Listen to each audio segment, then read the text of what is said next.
Jadi kalau panjenengan toh nggak percaya dengan omongan saya, silakan, itu hak pribadi panjenengan. Saya itu justru iskal loh. Kenapa? Tanda tanya besar ini. Kenapa Habib itu Ba'alawi? Loh kok nyampe mempertahankan silsilahnya nyampe mati-matian? Nyampe asah golokmu, asah pedangmu, ungkal celuritmu. Terus apa manfaatnya? Apa manfaatnya? Apakah kita ini kalau tidak diakui sebagai dzurriyyati Rasul terus mati kelaparan gara-gara nggak punya uang? Apakah kita apabila tidak di hati masyarakat tidak menghormat kita sebagai dzurriyyati Rasul, kemudian apakah kita mati geblak mati gitu? Kan enggak toh. Makanya nggak usah dipertahankan lah. Cukup panjenengan sodorkan bukti ada manuskrip atau ada kitab yang membuktikan bahwasanya itu silsilah Ba'alawi nyambung ke Rasulullah. Coba mana coba? Udah sodorkan silsilahnya tiga penggede Habib yang ada di Indonesia. Habib Lutfi atau Habib Rizik itu yang keluar itu. Nah, atau mungkin Habib Taufik itu yang ada di Pesuruan. Sodorkan silsilahnya, sodorkan hari kelahiran dan hari wafatnya. Mana kitab-kitab yang mengatakan bahwa beliau adalah min dzurriyyati Rasul. Sodorkan. Kalau benar-benar ada, sampean tak beri hadiah 7 mobil. Saya punya 7 mobil ini. Tak berikan sampean semua. Plus sampean tak beri tanah. Saya punya tanah rumah ada di Bilangsari dekat kota. Udah hadiah untuk kamu. Kalau bisa malam ini tak tunggu ya di Pondok Pesantren Al Mubarak Al Arba'in. Kalau panjenengan pengen jelas, ini nomor WA saya tulis 081 228 032 825. Rumah saya terbuka 24 jam.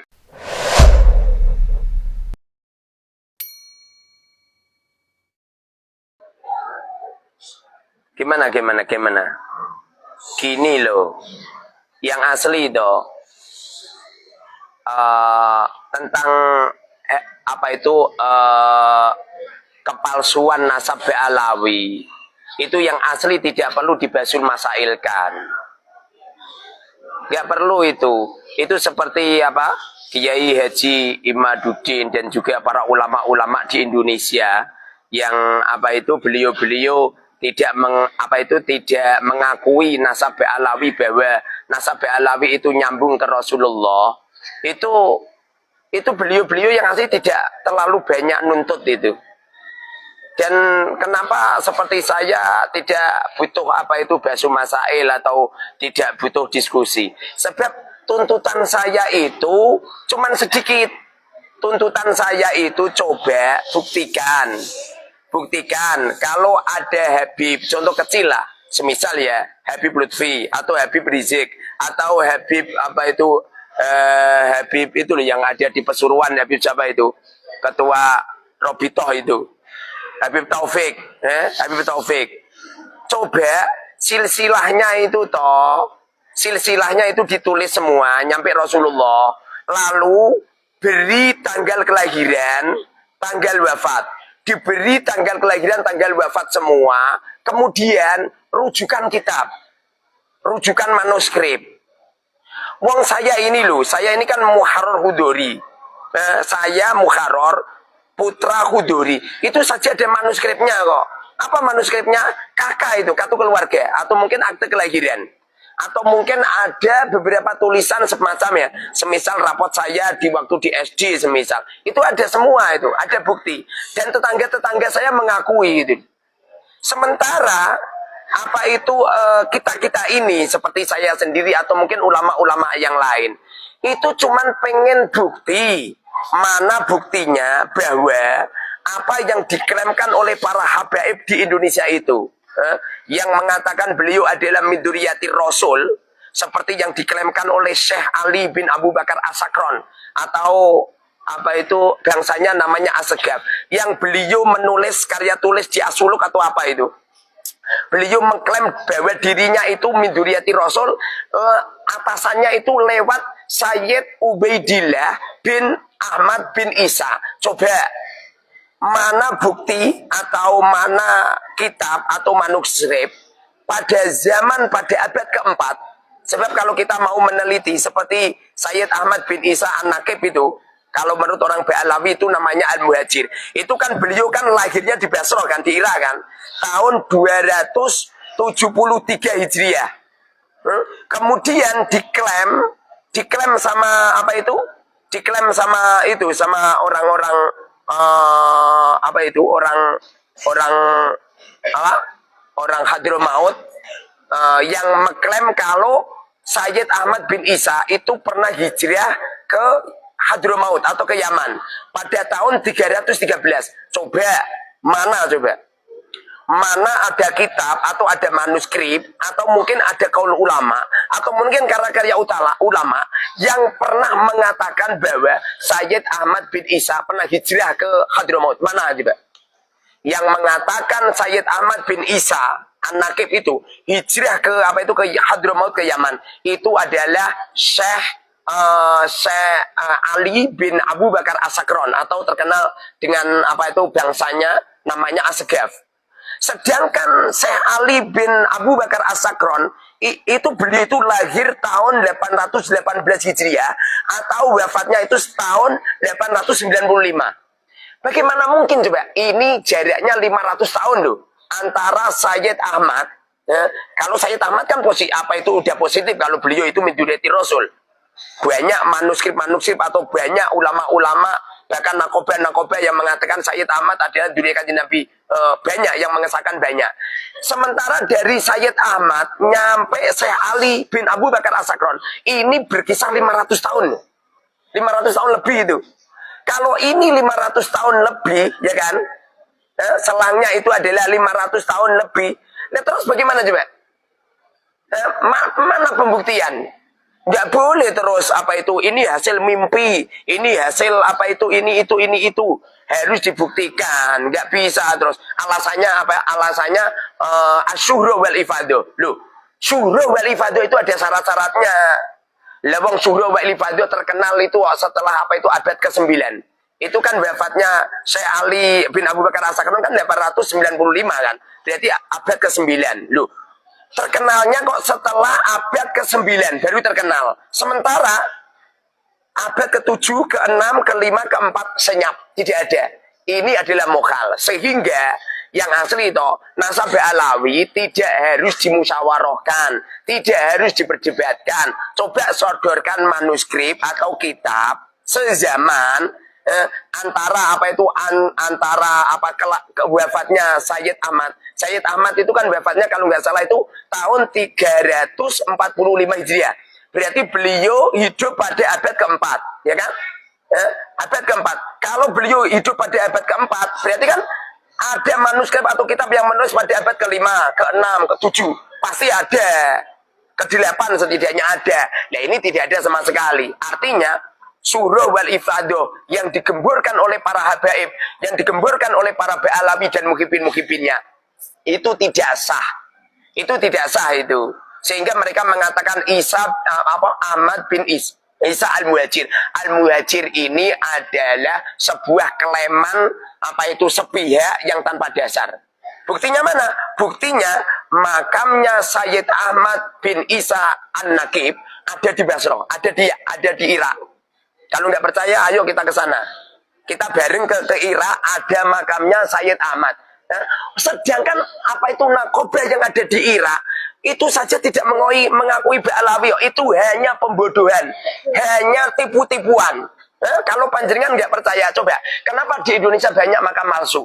Kenapa di Indonesia banyak pengklaiman katanya Jawa itu adalah milik Tarim, Indonesia milik Tarim? Itu jelas-jelas Allah memberitahukan kepada warga bumi Indonesia, memberitahukan bahwa itu loh Ba'alawi senengannya mengklaim.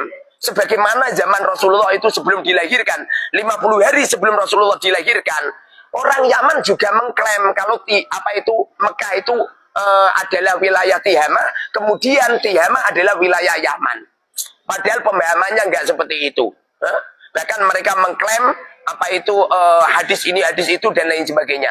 Jadi silakan sodorkan aja manuskrip atau kitab sezaman. Setidaknya itu toh dari abad ke-4, ke-5, ke-6, ke-7, ke-8 ada manuskrip, ada kitab yang mengatakan bahwa Sayyid Ahmad pernah hijrah ke Hadramaut. Dan ada kitab yang mengatakan bahwa Sayyid Ubaidillah adalah putranya Sayyid Ahmad bin Isa.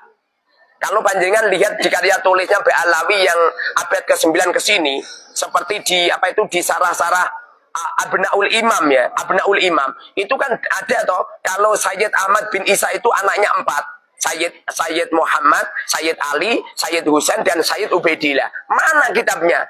Kalau semuanya itu senyap, tidak ada, berarti pada zaman-zaman itu tidak surah wal ifadah.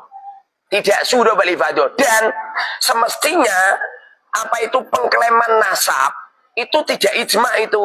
Makanya seperti yang disampaikan oleh Syekh An-Nabhani dalam karya tulisnya, beliau mengatakan bahwa ini adalah ijma ulama. Loh, kok ijma ulama? Ini bukan pembahasan fikih. Kalau pembahasan fikih ada ijma ulama. Tapi kalau masalah nasab itu adalah pengakuan dari keluarga. Nah, apa itu pengakuan keluarga Sayyid Ahmad bin Isa? Bagaimana pengakuan keluarga mereka? Tidak ada satupun pengakuan Ahmad bin Isa atau Sayyid Ahmad bin Isa yang ada di Irak mengakui bahwa Ba'alawi adalah min dzurriyyati Rasul. Nggak ada. Makanya apa yang diklaimkan oleh para habaib, para Ba'alawi yang mengatakan bahwa mereka dzurriyyati Rasul lewat silsilahnya Alwi bin Ubaidillah bin Ahmad bin Isa, itu adalah klaim sepihak saja, tanpa dasar, tanpa kitab. Seumpamanya kamu malam ini juga mampu menghadirkan kitab sezaman atau kitab setidaknya dari abad ke-4, ke-5, ke-6, ke-7, ke-8, ada yang mengatakan bahwa ya setidaknya kalau Sayyid Ahmad pernah hijrah, berarti abad ke-4. Ada yang mengatakan bahwa Sayyid Ahmad pernah hijrah ke Hadramaut, maka saat ini juga saya akan mengakui Ba'alawi sebagai dzurriyyati Rasul. Lagi pula, kamu kok mempertahankan apa itu Ba'alawi atau habaib min dzurriyyati Rasul? Tujuannya lu apa? Jangan-jangan dalam rangka cari fulus. Jangan-jangan hanya mencari pengakuan di tengah umat. Biar biar mulia. Oh, ini lu min dzurriyyati Rasul. Kamu itu lucu oh. Saya yang jelas-jelas cucunya Nabi Adam, saya itu nggak pernah pamer-pamer dan saya tidak pernah woro-woro. Orang menghormat saya silakan, wong saya manusia, lakot karomna bani Adam. Orang menghina saya ya juga silakan, karena saya ini juga orang tidak maksum. Kalau Rasulullah sih maksum, Rasulullah sendiri saja dihina, dicaci maki, bahkan Rasulullah pernah diusir sama orang kafir Quraisy, apalagi seorang muharrar. Jadi kalau panjenengan toh nggak percaya dengan omongan saya, silakan, itu hak pribadi panjenengan. Saya itu justru eskal loh. Kenapa? Tanda tanya besar ini. Kenapa Habib itu Ba'alawi? Loh kok nyampe mempertahankan silsilahnya nyampe mati-matian? Nyampe asah golokmu, asah pedangmu, ungkal celuritmu. Terus apa manfaatnya? Apakah kita ini kalau tidak diakui sebagai dzurriyyati Rasul terus mati kelaparan gara-gara nggak punya uang? Apakah kita apabila tidak di hati masyarakat tidak menghormat kita sebagai dzurriyyati Rasul, kemudian apakah kita mati geblak mati gitu? Kan enggak toh. Makanya nggak usah dipertahankan lah. Cukup panjenengan sodorkan bukti, ada manuskrip atau ada kitab yang membuktikan bahwasanya itu silsilah Ba'alawi nyambung ke Rasulullah. Coba mana coba? Udah sodorkan silsilahnya tiga penggede Habib yang ada di Indonesia.